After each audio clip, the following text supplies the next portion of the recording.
Pod, episode 24, and it is Horticultural Week 21 and one of the busiest retail weekends of the year. So shout out to all the growers and retailers out there putting in the huge hours and hopefully seeing big results from all that hard work. Mason, it is just you and me this week. Seth, he just said he couldn't record, so I don't know what he's up to. He gave us no reason. No, it was a little cryptic. Usually if it's something like emergency, he'll tell us. I don't know. Maybe he's out planting containers at Ball. I know that the container team is putting together mixed combos this week. They actually look really good. Maybe he's out there getting his hands dirty using his horticulturist education to inform them which perennials to put in those pots. Not horticulturalist. No, definitely not. We want to clarify that if Dr. Marvin Miller is listening, it's horticulture. Or Anna Ball also does not clarify that term. Horticulturist. So how's it going? Life's good, man. Yeah. I will say, maybe it has something to do, Seth. I saw that it was Wellness Week at Ball via LinkedIn. And it had come to a conclusion. And the reason why I bring this up is that the picture I saw was like Seth chatting with somebody in the cafe. And he was like, he had this like weird posture thing going on. I was like, maybe he's there getting his back lined. But yeah, so maybe he's at Wellness Week. I don't know. Well, we miss him. We miss him. We hope he's okay. Well, offsite workers do not do Wellness Week. So although I did have a salad today, so maybe I'm participating from afar. With your running, biking, and swimming, I think you'll be just fine. Yeah, my wellness is doing okay at the moment, although I'm pretty sore and I got some blisters. But that's a different subject for a different day, because since Seth is not with us this week, we're sad, obviously saddened, but it gives us a chance to do something a little bit different and fun. And I guess to tee it off, did you know that Ohio has 59 covered bridges and Michigan has only 6? Like, did you know that Ohio's GDP is $884 billion and Michigan's is $673? Or how about the fact that Michiganders complain about snow 3 times more than Ohioans? These are facts. Get 3 times more snow than you. You complain 3 times more, and you guys have more snowmobiles per capita, which means... And that's a negative? No, that's a positive, but the complaining. But you know what? Get ready to hear a hell of a lot more reasons that Ohio is better than Michigan. But maybe we should explain what's going on here. Mason, this was your idea, so frame it up for us. Okay. So, Bill, obviously, I have Michigan roots. You have Ohio roots. I'm not even living in Michigan right now, but... I grew up there. I still feel it's the best state ever. And you're still young. You never know. You might end up back in Michigan. You might get buried. You might be buried in Michigan. That's at some right. point. Hey, that's a Mike Posner song, by the way. Buried in Detroit. Look that up. Because he is also from Michigan. Maybe he's sneaking into the top 10 greatest artists of all time. There's a lot of people buried in Detroit. We'll get into violent crime later in this episode. It's horticulture focused, Bill. That's true. All right. So we're always going back and forth on here about different things, whether it was the Cavs beating the Pistons. But I thought, since it's the two of us, and Seth really doesn't have dogs in many fights, that we could have a dog fight, not a real dog fight, but us, the DAWG. Shout out to Michael Vick. No. On this week's episode being, which state is horticulturally better, Michigan or Ohio? And I think it's relevant because if you were from Indiana, I think that is a harder argument to talk about. I mean, I guess maybe Purdue, but when I see the top states in the country for horticulture, Michigan and Ohio always up in the boards, right? They're top Indiana, 5. Both states are top 5. Yeah. So that's where I look at it and I say, okay, let's have this argument. And I think that to showcase just kind of, what each state brings to the table or doesn't bring to the table in the case of Ohio. And started off, just have it out, a good old fashioned sock and bop 'em, Michigan versus Ohio, horticulture themed. Sounds good. Kind of like rivalry week, but for horticulture. Yeah, which was I can get down with that. So you don't think the covered bridges statistic is important in this? Why are you covering your bridges? What do you got to hide? Well, I think infrastructure. Infrastructure is a whole different story. It does rank 40 out of 50 states in terms of your roads. And I can charge for them, unlike your turnpike. You should charge for them, and then maybe they would be better. But let's talk horticulture. We do both have very dominant land grant universities. So I was looking, Ohio State was actually very early on in the early 1800s established land grant university, and Michigan State is another excellent university when it comes to horticulture. Michigan State has a dedicated horticulture department, whereas Ohio State does not. Or Ohio State has floriculture and a lot of greenhouse sort of CEA. But I've got a lot of statistics on it. But talk to me a little bit about Michigan horticulture and why, because Michigan actually ranks third. Ohio ranks fifth. And there's Yeah. a lot of different metrics. I'm sure Dr. Marvin Miller could debate all of that a little bit, but I think that they're both in the top five. They're fairly close. Michigan does rank higher in terms of horticulture. Yeah, and I think from my standpoint, it's kind of interesting, and when I tell people that I'm from Michigan in the industry, and a lot of people automatically assume some things, and that's why Michigan is it's an interesting state horticulturally, just because it's really two states, is what I'll say, is that Mm, it's it's kind of like an East Coast, West Coast. And I say coast because, obviously we're bordered by Great Lakes on both sides, but east side, west side. Like I grew up on the east side of Michigan, which is probably less big horticulture to a certain extent, more small grower retailers, but a lot of mhm. good businesses, and especially in Metro Detroit is a really nice hub for, like, you have English Gardens there too, which Yeah, is a chain of retailers. You have Bordine, some of the top garden centers in the country on the east side. And that list could go on. It's not just those two. But then on the west side of the state, you have the co-op, you have Mast, you have Hybels. So that's like the other half of that equation. Because when I say I'm from Michigan, a lot of growers they think west side. They're like, oh, right. They're Kalamazoo, like, Grand oh, Rapids. Kalamazoo. And then, like, I mean, you dip even down south, like Litchfield, you got Raker down there. But east side also, like in Carlton, you've got Four Star. So, like, truthfully, I didn't research this fact. But I almost consider Michigan and Four Star like the birthplace of proven winners, like in my Mm, head, whether or mhm, not that's where, mm. incorporation or whatnot. But I mean, that's to me, uh, It's definitely where the bulk of the production of proven winners. I think Euro American on the West Coast might have been the birthplace of proven winners, but four yeah. star, and now it's just called Proven Winners Michigan. Well, and then you have, like, even this is more central. I mean, it's western, but less considered part of that kind of coast of just growers, Walters, Mhm. like from Oh a yeah. let's talk about proven winners again. And so, that's where, like, all of these names I grew up with were like household names for me.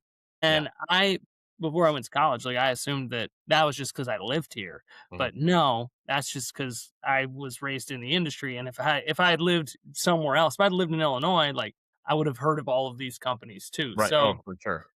Yeah, You know so what Michigan doesn't have in what terms of horticultural companies? what And I double checked this fact with Chris this morning. A Van Wingerden greenhouse. interesting. Ohio does. We have a few, most Well, notably Green Circle. yeah, So, I mean, you were talking just kind of powerhouses of horticultural distribution coming out of the co-op, and that's probably why there isn't a Van Weerden greenhouse, because the it might co-op not kind of make was sense. dominating the shipping to Yeah, mass market for, I mean, it's early mass market, like Kmart mass market, yeah. Well, dominated by the co-op. it's interesting to me just because from a standpoint of that, even where I grew up in Michigan and indifferent to a certain extent, but especially on the West Coast, is there is a heavy Dutch influence, Mhm. which Van Wingerden, like the same Yeah, similar things that happen across the country, but heavy Dutch influence on the west side of the state. I mean, and it goes even further back than the business side, but like yeah, Holland, Michigan. No, I mean, yeah, true. oh, where did we get that name? Really? Yeah. So, and like, I mean, they have the best tulip fest in the country. And so, and then where I grew up, like Van Dyke Farms is and they call it the valley, the use of the thumb, really fertile muck soil. So it's real Mhm. black dirt. And Dutch families had farms up and down the valley. But Van Dyke's did all of the lettuce there. We did carrots, onions, blue. My town used to be known for blueberries, but they used to be all Dutch farms up in there. So Field crops. yes, Yeah. yes, Okay, field so crops, but not corn. I mean, we do right. corn. We have corn, soybeans now, but like what you would like when I if I were to search Google and ask about horticultural crops, that's what Mhm. it's pulling without me Yeah. asking about greenhouses. So interesting just about corn and soybeans. Ohio produces 2.5 times more corn and soybeans than Michigan. Ohio is a much bigger agricultural state, which is interesting. Hmm. Talking about the field crops or crops grown in the field and flowers, that is somewhere that Ohio is not, has never been strong. But Ohio historically greenhouse strong. Early days of like hot houses. And in fact, I found something that said Cleveland by 1920, Cleveland alone,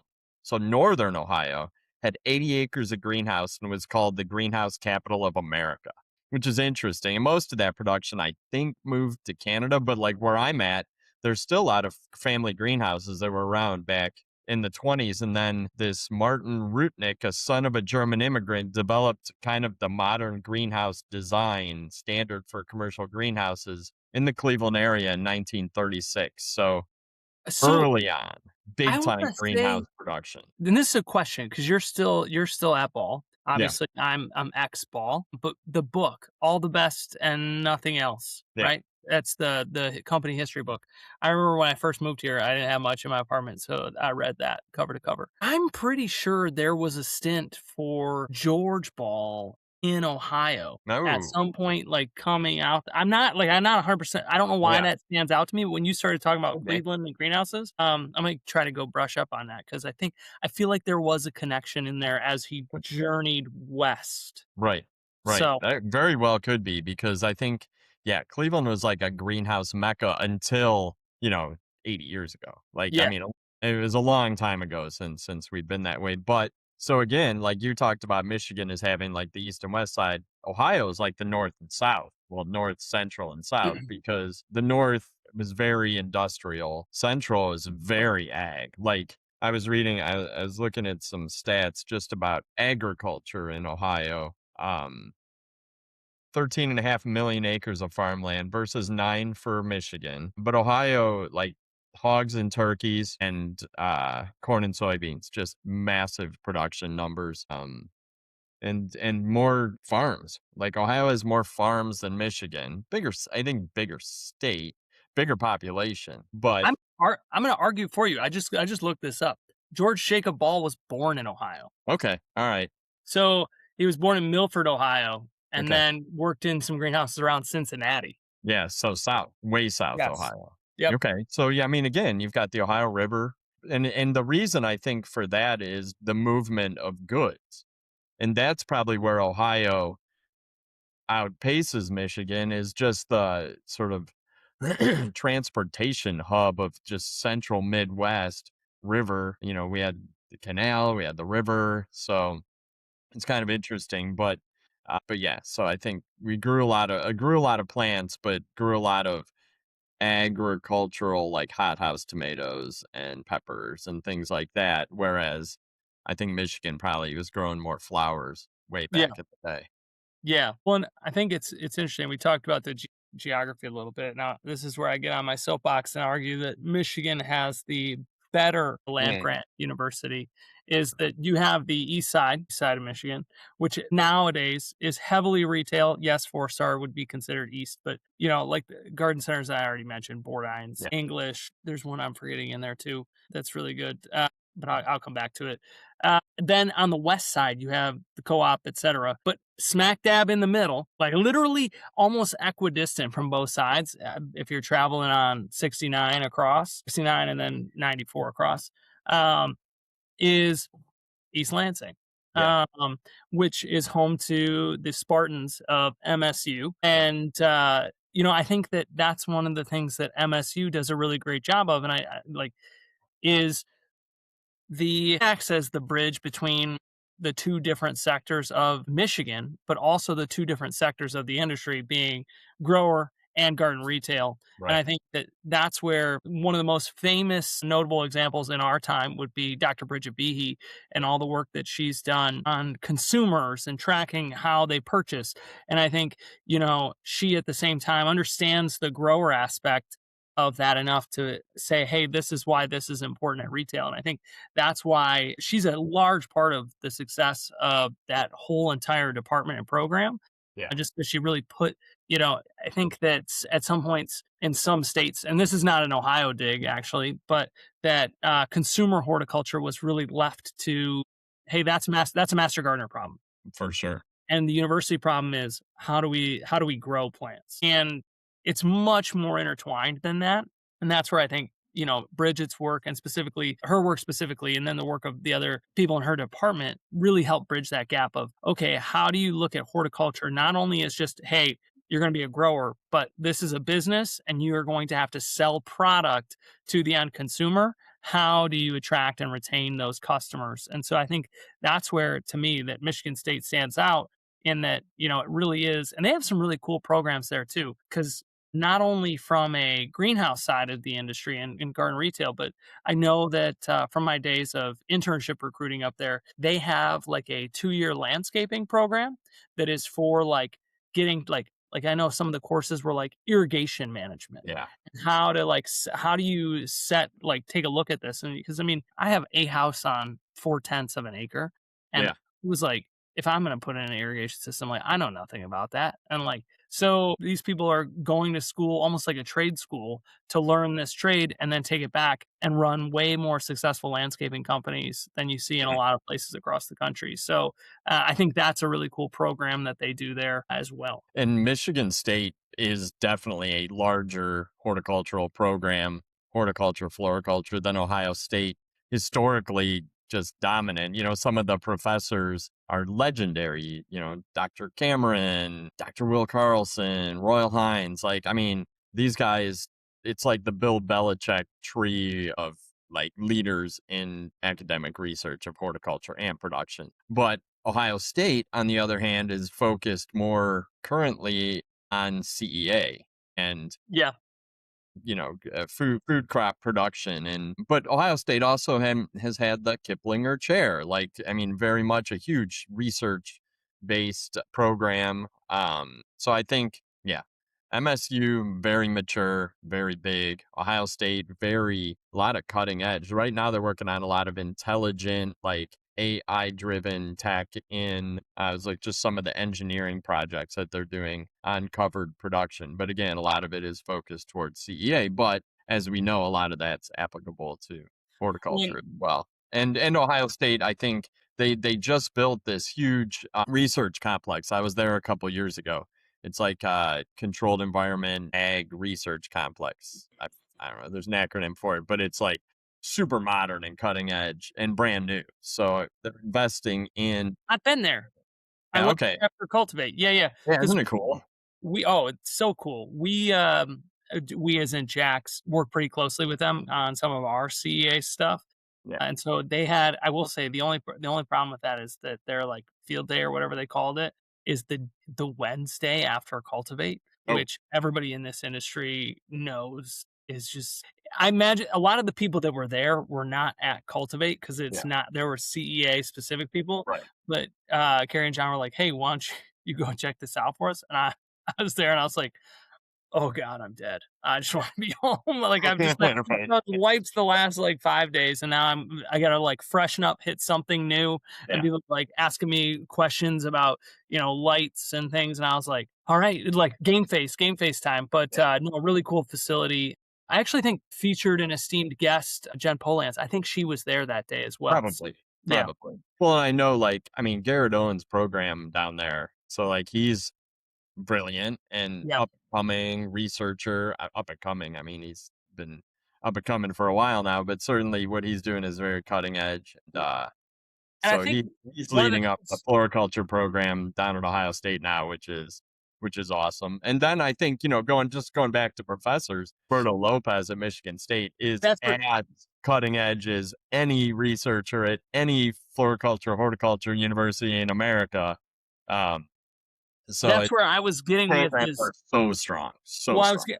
I was getting is that I think Ohio State in a lot of those programs leads like they like start CEA and then it trickle like a lot of it trickles down into floriculture. Yeah. Whereas I know Roberto Lopez is working on some CEA stuff and lights, etc. So But I know floriculture focused. yes, and then and that trickles into CEA. Yeah. So you're talking about like here are the peaks of the mountain, and then they're crossing paths on picking up where everything else hits. So I think yeah, it's probably a wash on that if I'm being honest. Better color scheme though with the green and white. I just want to throw that out there. I will say So Sterling Gray is pretty awesome. my high school, it was a interesting mix. We were the Emily City Spartans, Mhm. but our colors were blue and gold. Wow. Okay. Well, I mean, that covers everybody in Michigan, I guess. Yeah, except for while I was in high school, my favorite college sports team to root for was the Chips, Central Mich, Nice. CMU. But they won the MAC a couple times there while I was there. Oh, when I was in college, we did a fraternity road trip to Western Michigan. Oh, the Mustangs? I don't, Broncos? I I, don't know. I don't remember Or horse much about logo. it, but we had a good time at Western Michigan for sure. Yeah, most everybody does. Yeah, I'm sure. I'm sure it seemed like that kind of a college. Yeah. So a couple more interesting reasons why I think Ohio wins this. We have more astronauts. What, John is John Glenn from Ohio? Isn't We it had the airport? 26 astronauts to Michigan's 14. I feel like that number's probably even bigger. Yeah, you guys have a bunch of presidents too, right? A lot of presidents. I think we lead. I think we lead in presidents. I don't really know why. I really That's don't. such a Maybe weird it's like just that Ohio sort of level-headed approach to it's everything. it probably comes down to voter demographics, if I had to guess, Yeah. is that, like, back in the day, it really not so much anymore, I wouldn't gather, but it really mattered where, like, people in the South really didn't want somebody from the Northeast to Uh-huh. be president, and so they didn't want people from the South to be president, and so, like, "Oh, where are we gonna get our candidate from?" And they're like, "Ohio." Like, it's nobody's threatening from Ohio. White Anglo-Saxon Protestants. That's they were like, "Let's find the least threatening populace in the United States, and we're gonna pick all of our presidents from there." Yeah, and they were all farmers, so everybody liked them. Let's see, what else did I find out? Oh, Ohio's flag. This is the reason why Ohio's dominant. We have the only non-rectangular flag. So What's take what that, what Michigan. shape is your flag? Kind of like a weird triangle with like a indent. It almost looks like an alligator with an open mouth. It's very, very cool. I'm sure that the flag makers love that, like, where Right? they're like, Yeah, "Hey, man, like they have a our flag is template and what?" they're like, "Oh, come on, Ohio." Yeah. Yeah, but They're it like, does make it we pretty cool. lose $1 on every Ohio flag we sell." So here's something I think that is Yeah. important to horticulture. We have more Amish people. Shout out to the Amish that are listening to this podcast. Shout out, I guess. I'm gonna guess that number is non-zero, just based on the folks that I run into. Yeah, we have 86,000 plus. You have about 20,000 plus in Michigan.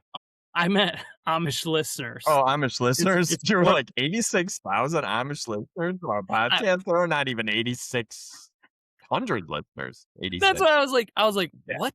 I was like, "Why do you don't ever update us on these numbers? That's nuts." 86,000.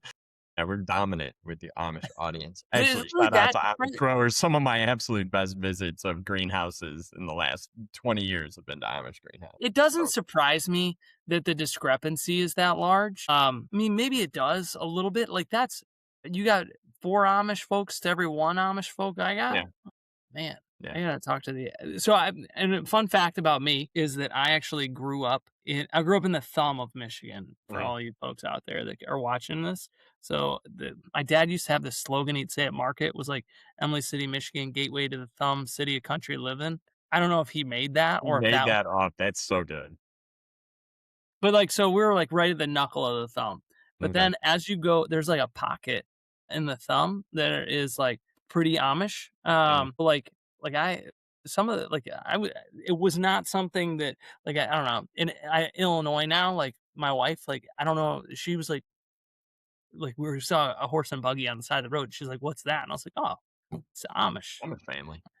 So, like, I always was just second nature to me. Like, Yeah, most of the kids that I knew growing up were, Amish for a couple of years there before I went to school. Like, we'd go down the road and, like, there's yeah. Junior. I will say that the first dialect that the most Amish kids up here or where I grew up learned was like a German dialect. And so I would always be like, I don't understand what they're saying. And my mom would be like, because they're not speaking English. And at that point, like, I was so young, I was like, there are other languages? Really? Like, Yeah. what? Here in Michigan? No, Yeah. that's So, yeah.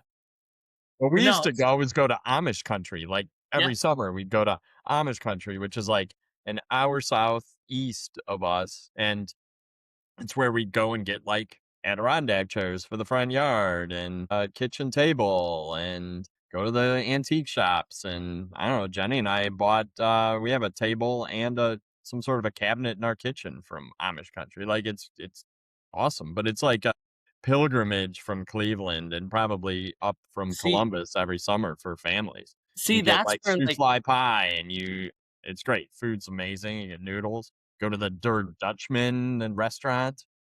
that's where it was like so different. Like there was no excursion. All of our barns, and I think at least like our one like we had like a how like a I'm gonna say vacation. It's like a double wide vacation, double wide up near lake. Mm, And we like, I think all of those have Amish built roofs, on top of there. I gotta get back my roots and say roofs, but, roofs? I don't know. Roof? roof, I don't know. roof. But, yeah, no, but they redid a lot of our barns and, but yeah, and my dad's, supply business, a lot of that is to Amish growers and Okay. kind of, getting them the supplies they need, plastic, etcetera. And so but this is before my time, but it's kinda interesting you brought up the Amish country. So when my family used to go on family vacations, like, before I can remember, I might have been born, but who knows? My dad used to go. When I was born, my dad stopped going on these vacations. He had too much work to do on the farm, so it was me and my mom and my grandma. But Yeah, before I was born, it would just be my mom, my dad, my 2 sisters,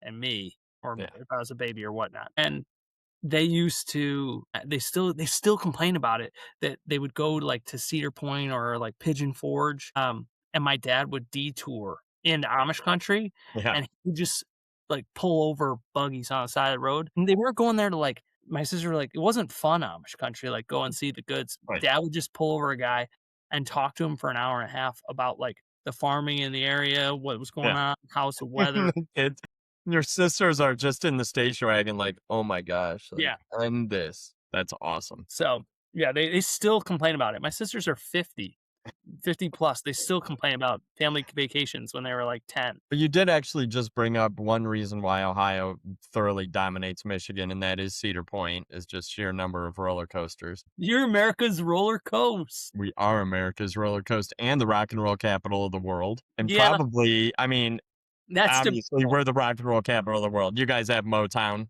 the subset of I rock and think roll, I which is think nice. that's up for debate. You guys are the rock and roll capital of the world because the Rock and Roll Hall of Fame is there. You Correct. take Rock and Roll Hall of Fame out of Cleveland. The word rock and roll was coined in Cleveland. I mean, I coin a lot of phrases. I don't know, but I The mean, gateway to the thumb. we talked about this before we went on air. Michigan has probably the greatest artists of all time. Uh, They do, and I'm actually representing Bobby Siegs. Bob Seger. For those of you watching, I am wearing a Bob Seger t-shirt because Bob Seger is in my top 5 favorite musical artists of all time. Eminem, Bob Seger, Whoa, whoa, whoa. Jim Eminem, number 10. 5 greatest white rapper of all time As discussed, Mike after all Posner. 3 Beastie Boys and Vanilla Ice. I think Madonna's technically from Michigan. I think she renounced this though. She's a New Yorker. Come on. Well, and here's a funny anecdote. In gym class, we had a gym teacher. This is a Michigan patriotism. She Okay. wouldn't let us listen to Madonna because Madonna renounced that she was Ooh, from Michigan. She was like, "We okay. won't listen to her All in right. our gym class." That's fair. I was like, "I don't know who Madonna is anyway." Michiganders are pretty hardcore about their sort of favored sons and daughters. Yeah, Gerald Ford, the best president. The president when I was born, he was the president who was in office when I was born. I got to tie this in because I didn't even know this until we started this. You were like, you got to do homework, research it. And I was like, I don't even know if I need to. Is that I'm going to tie in, I left Michigan for college Mhm. and I went to Cornell and I still couldn't escape the influence. And I say that meaning that possibly like one of the most famous horticultural minds ever, kind of they called the father of American horticulture. right? And whether you want to say horticulture is greenhouse or whatnot, but it's Liberty Hyde Bailey. Hmm. Okay. Born in Michigan, had no idea. And then I go to Cornell and like Yeah, Bailey Hall is named after Liberty Hyde Bailey. that's pretty cool. Yeah, even full circle. I can't escape it. And actually, here's a wild thing. My professor of farm business management at Hmm. at Cornell Yeah. was like he taught there, but had like a house there. And but he lived in Michigan. He lived in Jackson, Michigan, and he would just come up for like a couple weeks in the semester and teach, and then he'd go back to Michigan. And so when Go he found back. out I was from Michigan, he was like, "Oh, guys, best friends." So That's awesome. yeah, That's yeah. Well, you know what? I think yeah, I'll give you music. thank you. I mean, we Sport? do have Bone Thugs and Harmony. It's great. By the way, testing out the waters, several of my friends, we were talking about Bone Thugs a couple weeks ago, did not know who they were. And I was So just like, boom, boom, boom, boom, boom, they had boom, no boom. idea. No, no clue. Like, and I sat there and I didn't stop. I went through like 5 songs of just Yeah, my they rendition. no I'm clue. like, no. I mean, it was. I guess it was a little bit of a niche time in American rap. I mean, Well, and then I was like, how about Riding Dirty by Chameleonaire? And they're like, yeah, I know Millionaire. that. I was like, did you know it's Okay, featuring Crazy Bone? great Bone. So I'll give you Bone Thugs. We'll take Bone Thugs, 21 Pilots, Good band. Black Keys, Devo, kind of a niche prog rock band. Who can Nine whip, Inch right? Nails, overrated. What's that? What? I no, Whip It is With it. Devo, right? I don't know if you can say Nine Inch Nails is overrated. I think all of industrial music in general is overrated. I guess the way I look at this is maybe Nine Inch Nails is overrated, but do you know like Trent Reznor's like he does like all of the Right. famous soundtracks now. Like the Yeah. guy's Well, talented. he's kind of a musical genius. Yeah. Another band, obviously famous, Wild Cherry. You explained this to me earlier. Go Yeah, ahead. they sang, they have a one-hit wonder, play that funky music, very popular song. But beyond and the other thing you guys Michigan dominates in is sports championships. And when I looked this up, I was hoping to see Ohio at the top of this list. And I even added in college football championships, which to me isn't even a championship because that's not a professional sport. Maybe a Okay. little bit now, but no, Detroit alone dominates all of Ohio in all sports, basically. Which is sad because like it's just because we both suck so much. Yeah. And I say that like But you guys went on some runs. Like, I was thinking football. I was like, the Lions haven't won a Super Bowl. And I was like, oh, well, it's the nope, Browns. that's a wash. Yep, that's a wash. No, Pistons have more world championships. Yeah. Tigers have, I mean, the Indians, Guardians haven't won since 48. But did you combine Cincinnati? Yeah, but Cincinnati I mean, they kind of suck too. Yeah.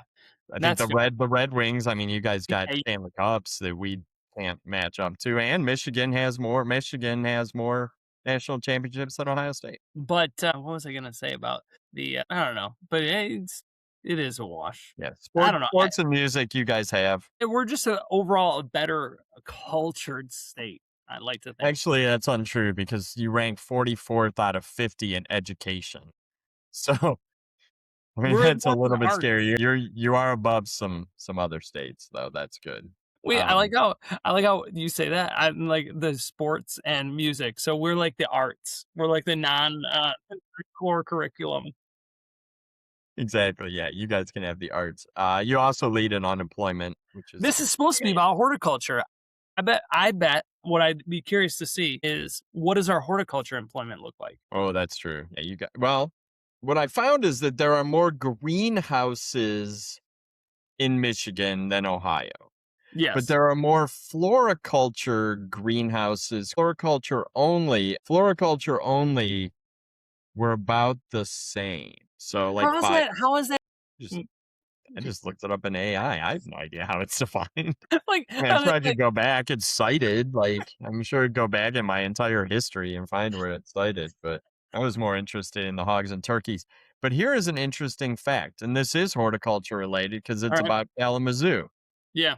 It is illegal to serenade your girlfriend in Kalamazoo. Why is that a horticulture fact? Well, because I don't know, it probably had to do with flowers. If you can't serenade her, You also can't chain an alligator to a fire hydrant in Michigan. I learned that. where are you getting the alligator from? I don't know. I don't know, but apparently you can in Ohio. If you have an alligator, you need to, leave at the curb when you duck into the corner store for a six pack of Budweisers. You know, I go back to this though. Is that horticultural related? I don't know. I'd be interested. You know, one of the things we don't chat about. I'm gonna guess that Michigan takes the cake on this over Ohio. And we don't chat about it too much. But in college we did, and how this was very much a horticultural practice. I'm gonna guess Michigan has more golf courses than. Yeah. See, and this is where I do feel like we should include that in horticulture. I mean, for sure, and that's where it kinda gets interesting. I took, I didn't take a class in turf grass, but turf grass was rolled into my Hort 101. The assistant professor is like my assistant professor for Hort 101 is like a world famous turf guy. His name's Frank Okay. Rossi, out at Cornell. You can't name drop me with him. I guarantee he doesn't remember. I was a freshman in that class. I Okay. said nothing. But I follow him, and he's always talking. Like he knew he. I remember I was so amazed. He was like talking to us one time where he was like, you know, like he was like, nobody thinks about turf grass, and we were college freshmen. He's like, do you know that like the Yankees turf is a half inch shorter on one side versus the other because Jeter and A Rod are getting old? And we're like, oh, okay. And so like I don't know, it was just very cool. And then I learned that like he knew the guy that was not only did he just say that, like he had been brought into that project and like knew the Oh, guy that's that doing that. cool. So See, that is cool. yeah. And So talk about like the landscaping of golf courses. So I just looked it up. Michigan does have maybe 100 more golf courses than Ohio. 100 more, 100 by 18. That's 1,800 more holes. Okay. Did I That's get that fair. math right? You did. You did. Yeah. So what? So what do you I'm think? Now, I guess, yeah. where do so but we can agree that both Ohio and Michigan completely dominate Illinois, right? Even Yeah. though I work for a company based out of Illinois that is probably, well, for sure the largest domestically owned horticultural company, um, but is based in Illinois. Okay, one thing I did want to Yeah. bring up, but thinking along those lines of distribution, what is the largest horticultural distribution company in Michigan? Is it Hortmark or who is it? I don't think I think it's probably somebody that's not headquartered in Michigan. Okay, but Ohio has Express C, Yeah, well, all right. What are we talking hard goods? Are we talking live goods? live Like goods. I don't know, but that I don't know if that high goods. I think that and then cultivate, I'm OFA. all The right. I was fact about that to say, OFA, the Ohio how did Florist you Association, how did you became get this American far? Hort, like Ohio and America are equal, right? When it How did comes we to the get name of 42 minutes in, and this is the first time that you're gonna bring up American Hort and Cultivate? well, I thought I'd just because you got to close, right? Like the big close is Cultivate, the largest conference, horticulture conference, probably in the world, at least in the U.S. No, no. Probably definitely not in the world, but in the U.S. Yeah, And that used to be called OFA. When I started going, it was OFA with Ohio yeah, dominantly in the name. yeah. It's where everything happens in our industry is in Sure. Ohio. I will. And before that, it was in Cincinnati. And Michigan did used to have a conference, BPI, Bedding Plants International. It was I think it was in Lansing, Now but they it's have gone. like they have like we have like a produce show. It's a pretty good, pretty Yeah, well. Michigan Garden Tour, which I think is pretty solid event, but it's not the size or scope or scale of Cultivate. And then just the lobbying efforts of American Hort. So I Ohio equals America because OFA think the equals American Michigan Hort. Garden Tour should replace spring trials. That is a hot take. And I guess it is, but I think it makes more sense. Go like most like a good clip of customers are there. Sure. Do it there. It's closer. Everybody can get there. Plants are going to look better and in a more realistic environment. Yeah. I mean, we've had a convention center idea. We've had this idea. We've discussed the value of spring trials in our industry. So I think that the fact that nobody can agree on this and what's better means that we just continue doing cast. Yeah, I know. But But I I will do give think, you yeah. like we don't have anything close to Cultivate or American like American Hort represents the country, but yes, they are Yeah. based in Columbus, Ohio. And so I think that, So Doom and Orange. based out of Columbus, Ohio. Mhm. Okay, so let's talk about that for a second. Duman merging with Syngenta, will they stay in Columbus? Do we think? I think so, but Probably. this is big chat in the industry this week. We're just like we buried the lead here to just bring it up. What's your take on it? My initial thoughts were, what does Syngenta gain from this? Syngenta flowers. Yeah, Let's clarify that. It's yeah, Doom and Orange and Syngenta flowers. It's not Doom and Orange acquiring Syngenta. Like yeah. that, the scale of From size here is very different. This is Chem Syngenta China. flowers, the flowers breeding side. Yeah, The way I look at it, Syngenta has phenomenal seed breeding. Duman is a historically vegetative breeding and production company. Their product lines, there is overlap, but I think there's overlap in any product lines of any companies that's ever merged in our industry. yeah. I think it's creative. I think it makes sense. Both companies have been, I don't know, for sale, for lack of a better term, How for a does it? long time now. I wonder too how it fits into. I mean, it's kind of interesting because, and I can probably be more. I come off as more unbiased just because I work for a fertilizer company and you Yeah. work for the ball. But I think as an outsider to the scenario, I too wonder. Is it a play from a Syngenta Flowers perspective to get a better tie into distribution? But I don't know. I don't know. I think Yeah, I that don't know. it might just been, hey, why not? Yeah, to me, it felt a little bit like, maybe dating isn't the right word, but like, let's see how this works out. Because I mean, obviously both have very strong breeding like divisions. Like the product and R&D is phenomenal from both companies. As the Amish did The up, product lines and portfolios are solid. It's very strong. The people in both organizations are good. Like, to me, it's like two good companies partnering, yeah, and what they're gonna have to figure out is like what shakes out, like whose strengths and personnel and what departments, kind of hierarchically supersede, and who, what departments work together. How do you take strengths and put them together and make them stronger? One of the comments, so Chris Beatty's ran kind of interviews with the leads of the companies today in his Acres Online, and one of the things they said was like, really getting purposeful with breeding, like breeding to solve problems, breeding to bring true needs to market. And I always like hearing that. Whenever that's said, that's a good thing for everybody.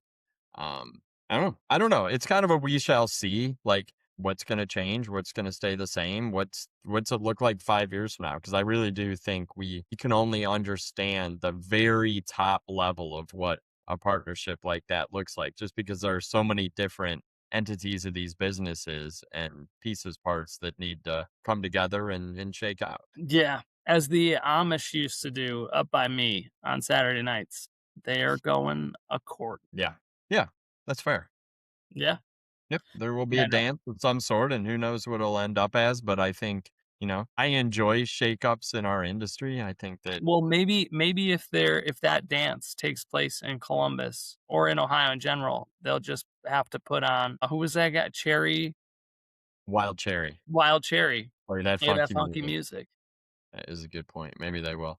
But I don't know. So we gotta wrap this up. Yeah, So how, like, it's rivalry week at the end of University of Michigan Ohio State football game. There's a winner and a loser. yeah. Lately, it's been Ohio State losing, but Hey, you guys won last week, it's or not last week, last year. I know, But but I have to admit this, I'm not a U of M guy. So that puts I'm me really not that's an Ohio State guy. So so maybe we're not the right two people to have a dukes up fisticuffs argument about the states. Because at my bachelor party, I almost witnessed one. It wasn't even Ohio State. It was a Michigan guy and a Notre Dame guy. And they uh, were just, at the end of it, they were crying in each other's beers. But so it was all good. But, I don't know. I also I never respect them suggest. both. Like I do, I think what the horticultural like knowledge and research and just sort of industry, like important industry things that have come out of Michigan State are like undeniable. Well, The people, the products, the growing protocols. It just absolutely unrivaled by any other Midwestern university, in my opinion. yes. I'll But put it this way. If Michigan and Ohio fell into a sinkhole, I don't know what the horticulture industry looks like in the United States. Because I think that we always often wonder about like, oh, if this company goes out of business, what does this look like? I think that you have to look outside that, and we've seen companies come and companies go sure. and whatnot. But I think that the two states and what they offer from not only a business aspect but a university aspect, the one thing that I feel like both are lacking is actually, and we talked about this a little bit last week, is public horticulture. I Mm, know that both states do have public gardens, but I think that like for Michigan, most of if you're going there to see something natural, it's natural parks like sure. lakes and forests up in the UP. And for Ohio, it's the apple like some of the Appalachian stuff. Yeah, but we have phenomenal arboretums and botanic gardens in Ohio. But I would say that when I say Ohio or when I say give me the top like your best arboretums, I don't know Wrong. if it comes up on top of, but it's interesting because I think, and I know that Michigan has some nice public private gardens like Mm, with like out on the west side with Kellogg's and et cetera, and out there they're like beautiful landscapes. But I just think, and maybe it's just because I'm so skewed. I've seen Pennsylvania yeah, and yeah, the Atlanta Botanical Garden, and I've seen some things in California, even in Utah, like that Red Butte garden that we've seen. Like, it's awesome. and maybe it's just a factor of we're both pretty flat, at least the Lower Peninsula Right. and most of the Central North Ohio. But I will say I went to Logan, Ohio for American Bloom 2 years ago. But that's my shout out today. Boom. Logan, I'm gonna cross the aisle and give a shout out to Logan, Ohio, because they hosted the American Bloom Symposium 2 years ago, maybe three, and whatever semantics. It is a small town outside of Columbus, about an hour, and beautiful, gorgeous. yeah. And I know that they have like the Hocking Hills area is around there, but I can't get enough of that small town. So really cool if you're in the area to check it out. What do you got for shout outs and hot takes this week, Bill? Like my shout out to cross the aisle is just Michigan Garden Tour. Put it on your calendars. That is a great opportunity to go see some really cool growers, greenhouses, new variety trials. Like, I don't know, I've done it a few times, and every time each location's different. I think Raker does an amazing trial. I think Mast is just a must see in terms of container trials. Like, it's Michigan Garden Tours is very cool. So And I that's think really my also shout out. this year PPA is up there. I don't know if it's the same time, but I know that I'm set up at Raker for a day and a half, 2 days, and they're going to be stopping in while I'm there. So it's got to be around the same time. So Yeah, that's the awesome. Perennial Plant Association. I don't know. Probably So PPA. all Yep. right. Big Well, shout out. Yeah. I don't know. I think this was fun. We might have to get Seth to give some reasons why Illinois should be considered in this discussion, but we know that it's he Ohio did and spend the Michigan. better part of a decade at the University of Illinois. That's true. That's true. Is a trained horticulturalist. So no, it's awesome. I appreciate you, Mason. That is it. I think for episode 24 it was fun. Clearly, Ohio is the center of the horticultural universe, and now we all know why. I disagree. To our listeners, thanks for watching. As I keep repeating, we're looking for your comments. Do you agree? Do you disagree? Is your state better? I mean, if you're from Florida, California, give us a shout out. Like your states rank higher. We will just have to see how it goes. And if you're from Canada, there are some pretty phenomenal provinces producing plants up north that could certainly give some of these states a run for their money. To our listeners and watchers, thanks for watching. Thanks for listening. Comment about what you like, what you didn't. Throw out some ideas or topics to discuss. You can watch us on YouTube and Spotify. Listen on Apple Podcasts. And if you're Mason's mom, listen on Apple Music. No, Best way to Amazon. get, oh, Amazon. yeah, I'm sorry, Amazon Music. And best way to get in touch, find out what we're up to, is follow us on Instagram at GH Squad Pod. Reach out to us individually. Be a friend. Tell a friend about the show. Go out And there. Let's as capture some dollars this spring because we got some nice weekends coming up. That's right. And as my dad always said, just remember, a Buckeye is nothing but a useless nut. That's harsh. That's harsh. We're gonna end it there.